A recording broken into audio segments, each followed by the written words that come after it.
ರಾಯಚೂರು ಜಿಲ್ಲೆಯ ಮಾನ್ವಿ ತಾಲೂಕಿನ ಪಂಚಾಯಿತಿಯಲ್ಲಿ ಡೆಂಗ್ಯೂ ನಿಯಂತ್ರಣ ಕ್ರಮ ಕುರಿತು ತಾಲೂಕು ಮಟ್ಟದ ಕೆಡಿಪಿ ಸಭೆಯನ್ನು ನಡೆಸಲಾಯಿತು. ಸಚಿವ ಎನ್ಎಸ್ ಬೋಸರಾಜು ನೇತೃತ್ವದಲ್ಲಿ ನಡೆದಂತ ಸಭೆಯಲ್ಲಿ ಡೆಂಗ್ಯೂ ನಿಯಂತ್ರಣ ಮಾಡಬೇಕು, ಮಾನ್ವಿ ಜನತೆಗೆ ಕುಡಿಯುವ ನೀರಿನ ಸೌಲಭ್ಯವನ್ನ ಸಕಾಲದಲ್ಲಿ ನೀಡಬೇಕು ಅಂತ ಅಧಿಕಾರಿಗಳಿಗೆ ಸೂಚನೆಯನ್ನ ಸಹ ನೀಡಿದ್ರು. ಈ ವೇಳೆ ಶಾಸಕ ಹಂಪಯ್ಯ ನಾಯಕ ಮಾತನಾಡಿ ಸರ್ಕಾರದ ಯೋಜನೆಗಳನ್ನ ಜನರಿಗೆ ಕೊಡುವ ಕೆಲಸ ಮಾಡಬೇಕು ಎಂದು ಪುರಸಭೆ ಮುಖ್ಯಾಧಿಕಾರಿ ಗಂಗಾಧರಪ್ಪಗೆ ಸೂಚನೆ ನೀಡಿದ್ರು. ಗ್ರಾಮೀಣ ರಸ್ತೆಗಳ ಅಭಿವೃದ್ಧಿಗಾಗಿ ಅನುದಾನ ಬಿಡುಗಡೆ ಆಗಿದೆ. ಲೋಕೋಪಯೋಗಿ ಇಲಾಖೆ ಹಾಗೂ ಪಂಚಾಯತ್ ರಾಜ್ ಇಲಾಖೆಯಿಂದ ಅನುದಾನ ಬಂದಿದ್ದು ಟೆಂಡರ್ ಹಂತದಲ್ಲಿ ನಡೀತಾ ಇದೆ ಎಂದು ಹೇಳಿಕೆಯನ್ನ ನೀಡಿದ್ದಾರೆ.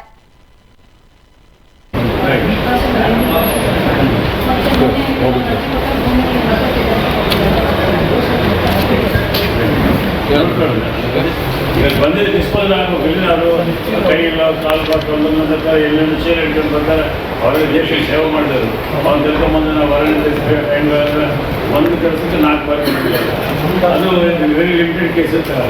ಜಲ್ದಿ ಡಿಸ್ಪೋಸ್ ಮಾಡೋದು ಅದನ್ನು ಕಾನ್ಸಂಟ್ರೇಟ್ ಬೇಕು. ನಾವು ಹೇಳೋದಷ್ಟೇ ಹೌದಿಲ್ಲ. ಇಲ್ಲ ವಾರದಲ್ಲಿ ಎಲ್ಲ ಪಂಪ್ ಮಾಡೋಕ್ಕಾಗ್ತಾ ಇದೆ ಸರ್.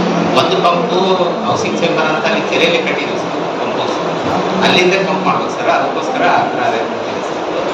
ಅದು ಈಗ ಟೆಂಪ್ರರಿ ಅರೇಂಜ್ಮೆಂಟ್ ಆಗುತ್ತೆ ಸರ್. ನಾವು ನದಿ ನೀರು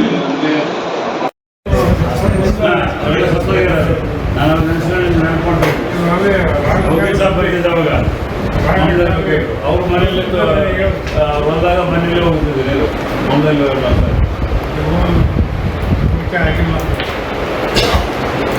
ಟ್ರೈನ್ ಆಗಿಲ್ಲ. ಕಚ್ಚೆ ಟ್ರೈನ್ ಮಾಡೋದು ಟ್ರೈನ್.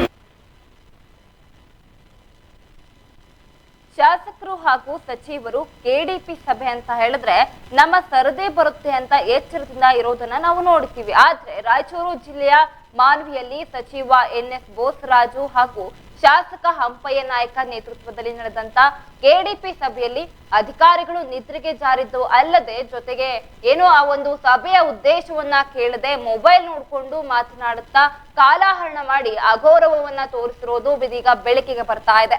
ಸಾರ್ವಜನಿಕರಿಗೆ ಸರ್ಕಾರದ ಯೋಜನೆಗಳು ಮತ್ತೆ ಸರಿಯಾಗಿ ಮುಟ್ಟಿಸ್ಬೇಕು, ಹಾಗೆಯೇ ಜನರಿಗೆ ಸ್ಪಂದಿಸುವ ಕೆಲಸ ಮಾಡಿ ಅಂತ ಹೇಳಿ ಶಾಸಕ ಹಂಪಯ್ಯ ನಾಯಕ ಹಾಗೂ ಸಚಿವ ಎನ್ಎಸ್ ಬೋಸರಾಜು ಅವರು ಒಂದು ಸಭೆಯನ್ನ ನಡೆಸಿದ್ರೆ ಎಸಿ ಕಾರಲ್ಲಿ ಕುಳಿತುಕೊಂಡು ತಿರುಗಾಡುವ ಅಧಿಕಾರಿಗಳು ಬೇರೆ ಇಲಾಖೆಯ ಗಡುವಿನ ನಮಗೆ ಯಾಕೆ, ನಮಗೆ ನಿದ್ರೆನೇ ಇಂಪಾರ್ಟೆಂಟು, ಫೋನೇ ಇಂಪಾರ್ಟೆಂಟು ಅನ್ನೋ ಒಂದು ಅಗೌರವತನವನ್ನ ಇದೀಗ ತೋರಿಸ್ತಾ ಇರುವಂತದ್ದು.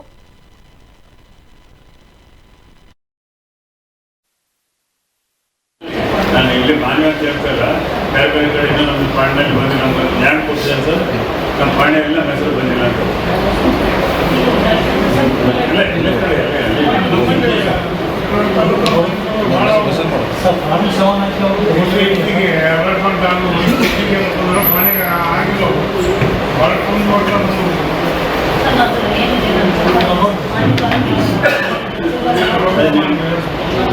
ಅದು ನೀವು ನೋಟ್ ಮಾಡ್ಕೊಂಡ್ರೆ ಅವ್ರಿಗೆ ಲ್ಯಾಂಡ್ ಕೊಟ್ಟಿರ್ತಾರೆ ಗೌರ್ಮೆಂಟ್ ಖರೀದಿ ಮಾಡಿಕೊಟ್ಟಿರ್ಬೋದು.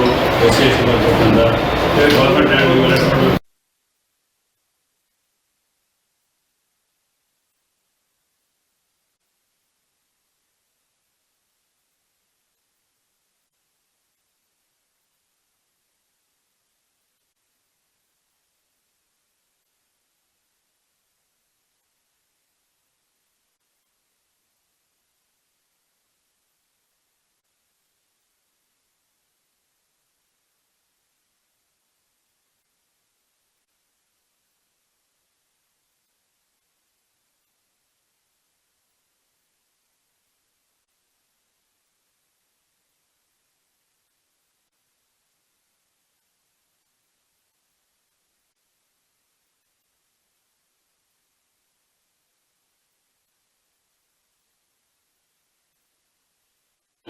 ನಾನು ಇಲ್ಲಿ ಮಾನ್ಯ ಅಂತ ಹೇಳ್ತಾಯಿಲ್ಲ, ಬೇರೆ ಬೇರೆ ಕಡೆಯಿಂದ ನಮ್ಮ ಪಾಂಡ್ಯಲ್ಲಿ ಬಂದು ನಮ್ಗೆ ಜ್ಞಾನ ಕೊಡ್ತಿದ್ದಾರೆ ಸರ್. ನಮ್ಮ ಪಾಂಡ್ಯೆಲ್ಲ ಹೆಸರು ಬಂದಿಲ್ಲ ಅಂತ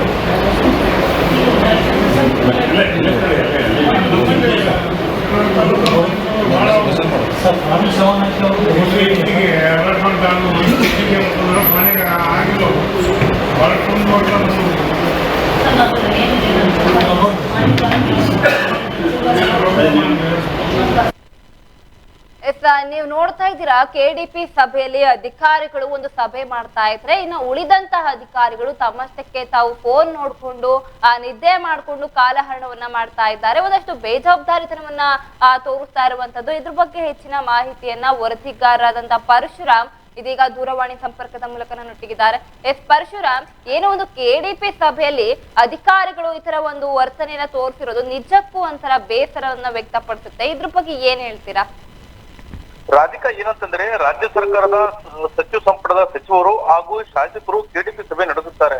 ಅದೇ ರೀತಿಯಾಗಿ ರಾಯಚೂರು ಜಿಲ್ಲೆಯ ಮಾನ್ವಿಯಲ್ಲಿ ಅಂದ್ರೆ ಶಾಸಕ ಅಂಪಯ್ಯ ನಾಯಕರು ಹಾಗೂ ಸಣ್ಣ ನೀರಾವರಿ ಸಚಿವ ಹಾಗೂ ವಿಜ್ಞಾನ ಮತ್ತು ತಂತ್ರಜ್ಞಾನ ಸಚಿವರಾಗಿರ್ತಕ್ಕಂಥ NS ಬೋಸರಾಜ್ ಅವರು ರಾಯಚೂರು ಜಿಲ್ಲೆಯ ಮಾನ್ವಿ ಪಟ್ಟಣದ ತಾಲೂಕು ಪಂಚಾಯತ್ ಸಭಾಂಗಣದಲ್ಲಿ ಕೆಡಿಪಿ ಸಭೆ ನಡೆಸುತ್ತಾರೆ. ಆ ಕೆಡಿಪಿ ಸಭೆಯಲ್ಲಿ ಅಧಿಕಾರಿಗಳು ನಮ್ಮ ಸರಣಿ ಯಾವಾಗ ಬರುತ್ತೆ ಅಂತ ಹೇಳಿ ಒಂದ್ ರೀತಿಯಲ್ಲಿ ಕಾತುರದಿಂದ ವರದಿ ಸಮೇತವಾಗಿ ಸರ್ಕಾರದ ಪ್ರೋಗ್ರೆಸ್ ಅಂದ್ರೆ ಯೋಜನೆಗಳು ಯಾವುವು, ಅದ್ರ ನಾವು ಎಷ್ಟೆಷ್ಟು ಇಂಪ್ಲಿಮೆಂಟ್ ಮಾಡಿದ್ವಿ ಅಂತೇಳಿ ಸಮಗ್ರವಾಗಿ ಒಂದು ಅಂಕಿ ಸಮೇತವಾಗಿ ಕೆಡಿಪಿ ಸಭೆಯಲ್ಲಿ ತಿಳಿಸತಕ್ಕಂಥ ಜವಾಬ್ದಾರಿ ಅಧಿಕಾರಿಗಳದು. ಆದ್ರೆ ಸಣ್ಣ ನೀರಾವರಿ ಸಚಿವರಾಗಿರ್ತಕ್ಕಂಥ ಬೋಸರಾಜ್ ಅವರು ಹಾಗೂ ಶಾಸಕ ಅಂಪಯ್ಯ ನಾಯ್ಕ ಅವರು, ಅದೇ ರೀತಿಯಾಗಿ ರಾಯಚೂರು ಸಹಾಯಕ ಆಯುಕ್ತರಾಗಿರ್ತಕ್ಕಂಥ ಮಹಿಬೂಬಿ ಅವರು ಒಂದು ರೀತಿಯಲ್ಲಿ ಜಿಲ್ಲಾ ಮಟ್ಟದ ಅಧಿಕಾರಿಗಳು ಹಾಗೂ ಸಚಿವರು ಶಾಸಕರು ಸಭೆ ನಡೆಸಿದ್ರು ಕೂಡ ಒಂದ್ ರೀತಿಯಲ್ಲಿ ಅಧಿಕಾರಿಗಳು ಏನಾಗಿದೆ ಅಂದ್ರೆ ತಾಲೂಕು ಮಟ್ಟದ ಅಧಿಕಾರಿಗಳು ಒಂದ್ ರೀತಿಯಲ್ಲಿ ಫೋನ್ ಮೂಲಕ ಕರೆ ನೋಡ್ಕೊಳ್ತಿರೋದು, ಹಾಗೆ ಮೊಬೈಲ್ ನೋಡ್ಕೊಳ್ತಿರೋದು ಒಂದ್ ರೀತಿಯಲ್ಲಿ ನಿಷ್ಕಾಳಜಿ ಅಂತ ಹೇಳ್ಬೋದು. ಒಂದ್ ರೀತಿಯಲ್ಲಿ ಸಭೆಗೆ ಕೂಡ ಒಂದ್ ರೀತಿಯಲ್ಲಿ ಅಗೌರವ ತೋರಿದೆ ಅಂತ ಹೇಳ್ಬೋದು.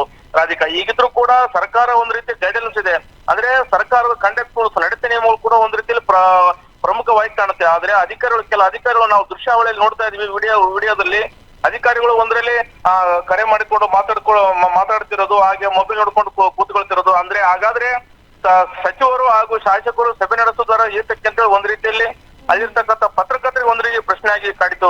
ರಾಧಿಕಾ, ಪರಶುರಾಮ, ಇದು ನೋಡ್ತಾ ಇದ್ರೆ ಇವ್ರಿಗೆ ಮಾಡೋಕೇನು ಕೆಲ್ಸ ಇಲ್ದಂತೆ ಈ ತರ ಸಭೆ ಕರೆಸಿದ್ದಾರೆ, ನಮಗೂ ಇದಕ್ಕೂ ಸಂಬಂಧ ಇಲ್ಲ ಅನ್ನೋ ಒಂದು ರೀತಿಯಲ್ಲಿ ಕುಳಿತಿರೋಂಗೆ ಕಾಣಿಸ್ತಾ ಇದೆ.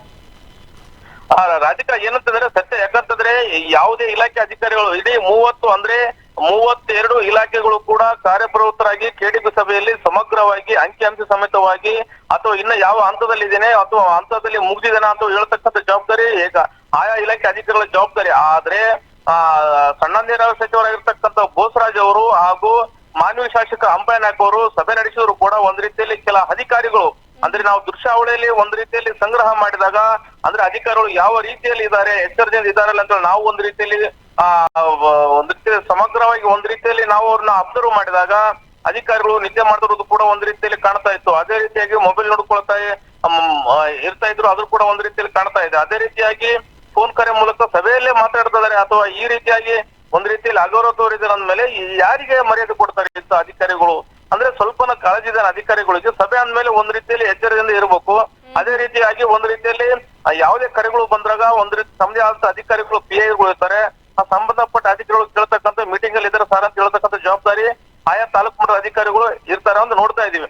ಆದ್ರೆ ಸಭೆಯಲ್ಲಿ ಕೂಡ ಒಂದ್ ರೀತಿಯಲ್ಲಿ ಮೊಬೈಲ್ ನೋಡ್ಕೊಳ್ತಾ ಇರೋದು, ಹಾಗೆ ಫೋನ್ ಕರೆ ಮಾತಾಡ್ತಿರೋದು, ನಿದ್ರೆ ಜಾರಿ ನೋಡಿದ್ರೆ ಅಧಿಕಾರಿಗಳು ಎಷ್ಟರ ಬಗ್ಗೆ ಜವಾಬ್ದಾರಿ ಇದೆ, ಸರ್ಕಾರದ ಕಾನೂನು ಇವ್ರಿಗೆ ಜವಾಬ್ದಾರಿ ಇದೆನೋ ಅಥವಾ ಇಲ್ಲ ಅಂತ ಒಂದ್ ರೀತಿಯಲ್ಲಿ ಪ್ರಶ್ನೆ ಆಗಿ ಕಾಡ್ತಾ ಇದೆ.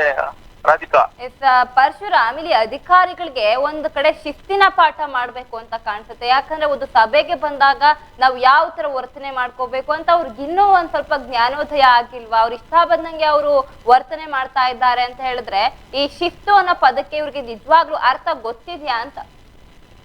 ರಾಧಿಕಾ, ಸತ್ಯ ಏನಂತಂದ್ರೆ ಸರ್ಕಾರ ಅಧಿಕಾರಿಗಳು ಯಾವಾಗ ಸರ್ಕಾರದ ನಿಯಮಬದ್ಧವಾಗಿ ಸರ್ಕಾರಿ ನೌಕರರಾಗಿ ಇಲಾಖೆಗೆ ಸೇರ್ಪಡೆ ಆಗ್ತಾರೋ ತದನಂತರ ಅವರಿಗೆ ಒಂದ್ ರೀತಿಯಲ್ಲಿ ಏನಂತಂದ್ರೆ ಸರ್ಕಾರದಿಂದಾನೇ ಒಂದ್ ರೀತಿಯಲ್ಲಿ ಕಂಡಕ್ಟ್ ರೂಲ್ಸ್, KSAS ರೂಲ್ಸ್ ಅಂದ್ರೆ ನಾಗರಿಕ ಸೇವಾ ಕಾಯ್ದೆ ಅಧಿನಿಯಮ ನಾವು ಯಾವ ರೀತಿ ಇರಬೇಕು, ಅಂದ್ರೆ ಸರ್ಕಾರ ನೌಕರ ಯಾವ ರೀತಿ ಇರಬೇಕು ಅಂದ್ರೆ ಎಲ್ಲಾ ರೀತಿಯಲ್ಲೂ ನಿಯಮಬದ್ಧವಾಗಿ ಕೂಡ ಒಂದ್ ರೀತಿಯಲ್ಲಿ ತರಬೇತಿ ಕೂಡ ಕೊಡಲಾಗುತ್ತೆ.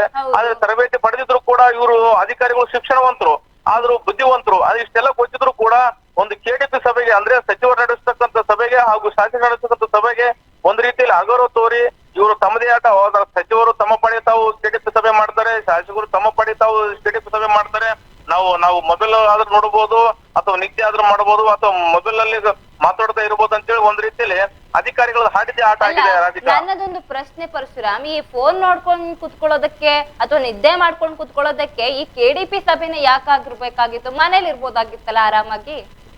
ರಾಧಿಕಾ ಏನಂತಂದ್ರೆ ಅಧಿಕಾರಿಗಳು ಒಂದ್ ರೀತಿಯಲ್ಲಿ ಕೆಡಿಪಿ ಸಭೆ ಅಂತಂದ್ರೆ ಅಧಿಕಾರಿಗಳು ಅಂದ್ರೆ ಹಾಜರಾತಿ ಯಾರು ಇದ್ದಾರೆ ಅಂತ ನೋಡ್ತಕ್ಕಂಥ ಆ ಕೆಲಸಕ್ಕಾಗಿ ಅಧಿಕಾರಿಗಳು ಬರ್ತಾರೆ. ಅವ್ರಿಗೆ ಜವಾಬ್ದಾರಿತವಾಗಿ ಜನಪರವಾಗಿ ಸರ್ಕಾರದ ನಿಯಮಬದ್ಧವಾಗಿ ಕಾನೂನುಬದ್ಧ ಕೆಲಸ ಮಾಡ್ತಾ ಇದ್ದಾರೆ. ಅವ್ರಿಗೆ ಆದಂತ ಒಂದು ಶಿಸ್ತು ಪದ್ಧತಿ ಇರುತ್ತೆ. ಆದ್ರೆ ಈ ಎಲ್ಲಾ ಅಧಿಕಾರಿಗಳು ನಾವು ನೋಡ್ತಾ ಇದೀವಿ, ಕೆಲವೊಬ್ರು ಮೊಬೈಲ್ ಅಲ್ಲಿ ಮಾತಾಡ್ತಾ ಇದ್ದಾರೆ, ಕೆಲವೊಬ್ರು ಮೊಬೈಲ್ ನೋಡ್ತಾ ಇದ್ದಾರೆ, ಕೆಲವೊಬ್ರು ನಿದ್ರೆಗೆ ಜಾರಿದ್ದಾರೆ. ಅಂದ್ರೆ ಇವ್ರಿಗೆ ಎಷ್ಟು ಬಗ್ಗೆ ಸರ್ಕಾರದ ಬಗ್ಗೆ ಎಷ್ಟು ಬಗ್ಗೆ ಸರ್ಕಾರದ ಕಾಳಜಿ ಇದೆ ಅಥವಾ ಕಾನೂನು ಬಗ್ಗೆ ಅರಿವಿದೆ ಎಂಬುದು ಇದಿಷ್ಟು ಈ ವಿಡಿಯೋನೇ ಎದ್ದು ಕಾಣ್ತಾ ಇದೆ ರಾಧಿಕಾ. ಅದೇ ಇದ್ರಲ್ಲೇ ಗೊತ್ತಾಗ್ತಾ ಇದೆ ಇವರು ಸರ್ಕಾರಕ್ಕೆ ಎಷ್ಟು ಗೌರವವನ್ನ ಕೊಡ್ತಾರೆ, ಕಾನೂನಿಗೆ ಎಷ್ಟು ಗೌರವವನ್ನ ಕೊಡ್ತಾರೆ ಅಂತ ಇವಾಗ ಎದ್ದು ಕಾಣಿಸ್ತಾ ಇರುವಂತದ್ದು. ಇನ್ನ ಇದ್ರ ಬಗ್ಗೆ ಯಾವ ರೀತಿ ಕ್ರಮ ಕೈಗೊಳ್ಳಲ್ವಾ ಅಂತ ಒಂದಷ್ಟು ಅನುಮಾನ ಇದೆ. ಏನ್ ಮಾಡ್ಬೋದು? ಈ ತರ ಎಲ್ಲ ಏನು ಬೇಜವಾಬ್ದಾರಿತನವನ್ನ ತೋರಿಸ್ತಾ ಇದ್ದಾರೆ. ರಾಧಿಕಾ ಏನಂತಂದ್ರೆ ಸಣ್ಣ ನೀರಾವರಿ ಸಚಿವ ಹಾಗೂ ವಿಜ್ಞಾನ ಮತ್ತು ತಂತ್ರಜ್ಞಾನ ಸಚಿವರಾಗಿರ್ತಕ್ಕಂಥ NS ಬೋಸ್ ಅವರು ನಡೆದ ಸಭೆಗೆ ಹಾಗೂ ಶಾಸಕ ಅಂಪಯ್ಯ ನಾಯಕ್ ಅವರು ನಡೆದ KDP ಸಭೆಗೆ ಅಧಿಕಾರಿಗಳು ಈ ರೀತಿ ನಿಷ್ಕಾಳಜಿ ತೋರಿಸಿದ್ರ ಅಂದ್ಮೇಲೆ ಆ ಸಚಿವರು ಹಾಗೂ ಶಾಸಕರು ಈ ಅಧಿಕಾರಿಗಳ ವಿರುದ್ಧ ಯಾವ ರೀತಿ ಕ್ರಮ ಕೈಗೊಳ್ತಾರೆ ಅಂತ ಹೇಳಿ ಒಂದ್ ರೀತಿಯಲ್ಲಿ ನಾವು ಕೂಡ ಕಾದು ನೋಡಬೇಕಾಗಿದೆ ರಾಧಿಕಾ. ಅಲ್ಲ, ಜನರಿಗೆ ಒಂದು ಅನುಕೂಲ ಆಗ್ಲಿ, ಜನರಿಗೆ ಎಲ್ಲಾ ರೀತಿಯಾದಂತ ಸೌಕರ್ಯಗಳು ಸಿಗ್ತಾ ಇದಾವ, ಒಂದು ಅಷ್ಟೆಲ್ಲ ಇವರು ಉದ್ದೇಶವನ್ನ ಇಟ್ಕೊಂಡು ಒಂದು KDP ಸಭೆಯನ್ನ ಮಾಡ್ತಾರೆ. ಆದ್ರೆ ಇವ್ರು ಇದನ್ನ ಒಂಥರ ಮನೆ ತರ ಇವರು ಟ್ರೀಟ್ ಮಾಡ್ತಾ ಇದ್ದಾರೆ ಅಂದ್ರೆ ಈ ಅಧಿಕಾರಿಗಳಿಗೆ ಏನ್ ಹೇಳ್ಬೇಕು ಅಂತ ಗೊತ್ತಾಗ್ತಾ ಇಲ್ಲ. ಸತ್ಯ ರಾಧಿಕಾ ಏನಂತಂದ್ರೆ ಅಧಿಕಾರಿಗಳು ಒಂದ್ ರೀತಿಯಲ್ಲಿ ಅವ್ರಿಗೆ ಕಾನೂನುಬದ್ಧವಾಗಿ ಸರ್ಕಾರದ ಕೆಲಸ ದೇವರ ಕೆಲಸ ಅಂತಿದೆ. ಆದ್ರೆ ಸರ್ಕಾರದ ಕೆಲಸ ನಾವು ಆಡಿದೇ ಆಟ ಆಗಿಬಿಟ್ಟಿದೆ ಇವ್ರಿಗೆ ಅಧಿಕಾರಿಗಳಿಗೆ. ಅಂದ್ರೆ ಒಂದು ರಾಜ್ಯದ ಸಚಿವರು ಹಾಗೂ ವಿಧಾನಸಭೆ ಕ್ಷೇತ್ರದ ಶಾಸಕರು ಈ ರೀತಿ ಸಭೆ ನಡೆಸಿದರೆ ನಾವು ಎಲ್ಲಾ ರೀತಿಯ ಅಂಕಿ ಅಂಶಗಳ ಸಮೇತವಾಗಿ ನಮ್ಮದು ಸರಣಿ ಯಾವಾಗ ಬರುತ್ತೆ ಅಂತ ಹೇಳಿ ಕಾತುರದಿಂದ ಎಚ್ಚರದಿಂದ ಒಂದು ರೀತಿಯಲ್ಲಿ ಒಂದು ಯೋಚನೆನೇ ಇಲ್ಲ, ಒಂದು ಭಯ ಕೂಡ ಇಲ್ಲ. ಒಂದು ನಾನು ಇಷ್ಟೆಲ್ಲ ನಮ್ಮ ಒಂದು ಪ್ರಾಂತ್ಯಕ್ಕೆ ಒದಗಿಸ್ಕೊಡ್ಬೇಕು, ಜನರಿಗೆ ಇಷ್ಟೆಲ್ಲ ಭರವಸೆಯನ್ನ ನೆರವೇರಿಸ್ಬೇಕು ಅನ್ನೋ ಒಂದು ಯೋಚನೆನೇ ಅವರ ತಲೆಯಲ್ಲಿ ಇಲ್ಲ. ಫೋನ್ ಅಲ್ಲಿ ನೋಡ್ಕೊಂಡು ಸುಮ್ನೆ ನಗಾಡ್ಕೊಂಡು ಕೂತಿದ್ದಾರೆ ಅಂದ್ರೆ ನಿಜವಾಗ್ಲೂ ಇದು ಒಬ್ಬ ಅಧಿಕಾರಿಯ ಲಕ್ಷಣನ ಅಂತ ಕಾಣಿಸ್ತಾ ಇದೆ. ಸತ್ಯ ರಾಧಿಕಾ ಏನಂತಂದ್ರೆ ಒಬ್ಬ ಸಚಿವರು ಹಾಗೂ ಶಾಸಕರು ನಡೆಸಿದಂತ ಸಭೆಗೆ ಯಾವ ರೀತಿ ಗೌರವ ಕೊಟ್ಟಿದ್ರಂತ ಇದು ಒಂದೇ ಸಾಕ್ಷಿ. ಅಧಿಕಾರಿಗಳು ಎಷ್ಟು ಮಟ್ಟಿಗೆ ಇದ್ದಾರೆ, ಯಾವ ರೀತಿ ಇದಾರೆ, ಕಾರ್ಯಪ್ರವೃತ್ತ ಅಲರ್ಟ್ ಆಗಿದ್ದಾರೆ ಅಂತ ಹೇಳಿ ಒಂದು ತಾವು ಮಾಡಿರ್ತಕ್ಕಂಥ ನಿಷ್ಕಾಳಜಿ, ಅವರು ತಮ್ಮದೇ ಆದಂತ ಒಂದು ನಿದ್ರೆಗೆ ಜಾರಿ ಇರೋದು, ಮೊಬೈಲ್ ಕರೆಯಲ್ಲಿ ಮಾತಾಡ್ತಿರೋದು, ಮೊಬೈಲ್ ನೋಡ್ತಾ ಇದಾರೆ ಅಂದ್ಮೇಲೆ ಅವ್ರದ್ದು ಯಾವ ಸಭೆ ಹೇಗಾದ್ರೆ ನಡೀಲಿ, ನಮ್ಮ ಪಾಡಿ ನಮ್ಮ ಸರಣಿ ಬಂದಾಗ ಮಾತ್ರ ಮಾತಾಡೋಣ, ಬೇರೆಯವ್ರು ನಮಗೆ ಆಗ್ತಿಲ್ಲ ಅಂತ ಹೇಳಿ ಈ ಒಂದು ರೀತಿಯಲ್ಲಿ ಚಿತ್ರಣ ಒಂದ್ ಎದ್ದು ಕಾಣ್ತಾ ಇದೆ ರಾಧಿಕಾ. ಅಲ್ಲ, ಒಂದು ಸಭೆ ಅಂತ ಹೇಳಿದ್ರೆ ಮೈಯೆಲ್ಲ ಕಣ್ಣಾಗಿರ್ಬೇಕು. ಆದ್ರೆ ಇವರು ಇಷ್ಟೊಂದು ಅಸಡ್ಡೆ ತೋರಿಸ್ತಾ ಇದ್ದಾರೆ, ಬೇಜವಾಬ್ದಾರಿತನವನ್ನ ತೋರಿಸ್ತಾ ಇದ್ದಾರೆ ಅಂತ ಹೇಳಿದ್ರೆ ಜನರಿಗೆ ಇವರಿಂದ ಹೆಲ್ಪ್ ಆಗುತ್ತಾ? ರಾಧಿಕಾ ಏನಂತಂದ್ರೆ ಅಧಿಕಾರಿಗಳು ಇಷ್ಟೊಂದು ಒಂದು ರೀತಿಯಲ್ಲಿ ನಿಷ್ಕಾಳಜಿದಾರ ಅಂದ್ಮೇಲೆ ಸಾರ್ವಜನಿಕರಿಗೆ ಯಾವ ರೀತಿಯಲ್ಲಿ ಇದ್ದಾರೆ ಅಂತ ಹೇಳಿ ಸಚಿವರು ಹಾಗೂ ಶಾಸಕರು ಇವ್ರನ್ನ ಪ್ರಶ್ನೆ ಮಾಡಬೇಕು. ಈ ರೀತಿಯಾಗಿ ನೆಗ್ಲಿಜೆನ್ಸ್ ಮಾಡಿದಾರೆ ಅಂದ್ಮೇಲೆ ಇವರು ಶಿಸ್ತು ಕ್ರಮವಾಗಿ ಕಾನೂನುಬದ್ಧವಾಗಿ ಒಂದ್ ರೀತಿಯಲ್ಲಿ ಕ್ರಮ ಕೈಗೊಂಡಾಗ ಮಾತ್ರ ಇನ್ನೊಮ್ಮೆ ಅಧಿಕಾರಿಗಳು ಈ ರೀತಿ ಪ್ರವೃತ್ತಿಗೆ ಹೋಗಲ್ಲ ಅಂತೇಳಿ ಒಂದ್ ರೀತಿಯಲ್ಲಿ ಮಾಧ್ಯಮದ ಮೂಲಕ ನಾವು ಅವರಿಗೆ ಸಲಹೆ ಹೇಳ್ಬೋದು ರಾಧಿಕಾ. ಇವ್ರು ಒಂದು ಮಾದರಿ ಆಗ್ತಾರೆ. ಯಾಕಂತ ಹೇಳಿದ್ರೆ ಒಬ್ಬ ಹಿರಿಯ ಮುಖಂಡರು, ಹಿರಿಯ ರಾಜಕಾರಣಿಗಳು ಆತರ ಕುತ್ಕೊಂಡು ಮಾತನಾಡ್ತಾ ಇರ್ಬೇಕಾದ್ರೆ ನಾವ್ ಈ ತರ ಒಂದು ಅಸಡ್ಡಿಯಾಗಿರ್ತೀವಿ ಅಂತ ಹೇಳಿದಾಗ ಇವರು ಮುಂದಿನ ಪೀಳಿಗೆಗೆ, ಮುಂದಿನ ಯುವಕರಿಗೆ ಏನಂತ ಉತ್ತರ ಕೊಡ್ತಾ ಇದ್ದಾರೆ ಹಾಗಾದ್ರೆ? ರಾಧಿಕಾ ಏನಂತಂದ್ರೆ ಅಧಿಕಾರಿಗಳು ಒಂದ್ ರೀತಿಯಲ್ಲಿ ಯಾವ ರೀತಿ ಕೆಲಸ ಮಾಡ್ತಾರೆ ಅಂತ ಹೇಳಿ ಅದ್ರಲ್ಲಿ ಒಂದ್ ರೀತಿಯಲ್ಲಿ ಕೂಡ ಸರ್ಕಾರದ ಗೈಡ್ಲೈನ್ಸ್ ಇರುತ್ತೆ. ಆದ್ರೆ ಇಷ್ಟೊಂದ್ರ ಮಟ್ಟಿಗೆ ನಿಷ್ಕಾಳಜಿ ಒಂದ್ ರೀತಿಯಲ್ಲಿ ಬೇಜವಾಬ್ದಾರಿ ಅಂತ ಹೇಳ್ಬೋದು. ಇವರಿಗೆ ಸರ್ಕಾರದ ಕೆಲಸ ಒಂದ್ ರೀತಿಯಲ್ಲಿ ನಮ್ಗೆ ಸಂಬಳ ಬರುತ್ತೆ, ಸರ್ಕಾರ ನಮ್ ಸಂಬಳ ತಿಂಗಳು ಬರುತ್ತೆ, ನಾವು ತಿನ್ನೋಣ, ಯಾರು ನಮಗೆ ಜವಾಬ್ದಾರಿ ಬೇಕಾಗಿಲ್ಲ, ನಾವು ಆಡಿದ್ದೇ ಆಟ, ನಾವು ಮಾಡಿದ್ದೇ ಕೆಲಸ ಆದಂಗ ಆಗ್ಬಿಟ್ಟಿದೆ. ಇದು ವಾಸ್ತವ ನೋಡ್ತಾ ಇದ್ರೆ ಇವರು ಸಚಿವರಿಗೆ, ಒಬ್ಬ ಶಾಸಕರಿಗೆ ಇಷ್ಟು ಅಗೌರವ ತೋರಿದಾರೆ ಅಂದ್ಮೇಲೆ ಇನ್ನ ಸಾಮಾನ್ಯ ಜನರಿಗೆ, ಅಸಹಾಯಕರಿಗೆ, ಬಡಬಗ್ಗರಿಗೆ ಯಾವ ರೀತಿ ಕೆಲಸ ಮಾಡಿ ಕೊಡ್ತಾರೆ ಅಂತ ಹೇಳಿ ಇದು ಒಂದು ಜವಾಬ್ದಾರಿ ಇಲ್ಲಿ ಯಾವ ರೀತಿ ಇದೆ ಅಂತ ಹೇಳಿ ಎದ್ದು ಕಾಣ್ತಾ ಇದ್ದಾರೆ. ಧನ್ಯವಾದಗಳು ಪರಶುರಾಮ್ ತಮ್ಮೆಲ್ಲ ಮಾಹಿತಿಗಾಗಿ.